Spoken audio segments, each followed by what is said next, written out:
Maybe also to underline from my perspective, because I'm so together with Dani, the chair of the Green Group in the European Parliament, but at the same time he's from France, so he's a French European, I'm a German European, and I would like to underline from my perspective how I see the situation in Greece and the situation in between member states and the Greek situation.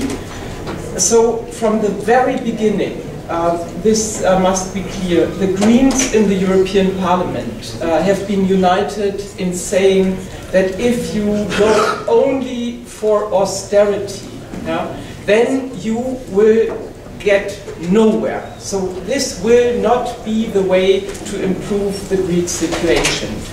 I don't know whether we have foreseen the Greek future in the very beginning of the program as dark as it is now.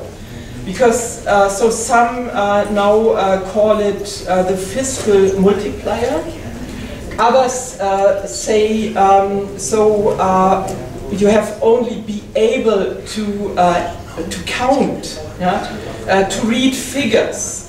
Then you could have foreseen from the very beginning that austerity, as it is now a reality in Greece, cannot produce a better situation. What we see is that the debts are now higher, the public debts higher in Greece than in the beginning of the process. They will remain higher in this process for the whole decade, so based on official figures. In the same time, the recession is deeper. Some call it even depression, what we see in Greece. And if this is now not understood in Europe, then Europe cannot function. There is a sign for hope, because this negative development is now touching other European countries. Germans for a certain time thought we are safe. So we are the donors, we are those people who always do better, but now the recession is arriving. I can only read again figures. The recession is arriving in Germany, even in Germany. And I think this might help to do the necessary next steps as Dani described them. For the Greens, what is our role in this? So I think campaigning in favor of the necessary European integration to achieve a stable monetary union. This is one of the things we stand for. In the same time, not to forget about democracy. So how can we regain democratic control in the times of crisis?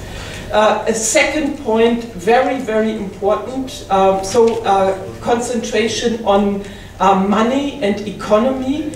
This cannot be all in these days, so concentration also on social issues. What I'm always saying is that the European Union never, for example, in the Eastern countries, never stood only for freedom and democracy, as everybody is always saying. It also always stood for a perspective for better living conditions. This is a little bit too much in the background in what we are doing in Europe. So to really go for a social profile of the European Union matters. And then, so in the end, Dani started to speak about this fundamental difference which only the Greens make in their program. Economy without ecology will not help to face to pave the ways out of the crisis. The Green New Deal reloaded, much more focused on really the question how to very, very fast create new jobs will be in the center of green strategies. I see a lot of support for these green ideas from, for example, trade unions in Germany. They are already campaigning for the Green New Deal. Maybe Greek trade unions should have closer contacts to those activists of trade unions in Germany. And even the International Labour Organization published 2 weeks ago a new study talking about 30 million feasible jobs until 2030 worldwide, but lots of them in Europe possible if we go for ambitious climate and environmental strategy. A lot of things to do and also a lot of issues where Greens in Europe really make a difference.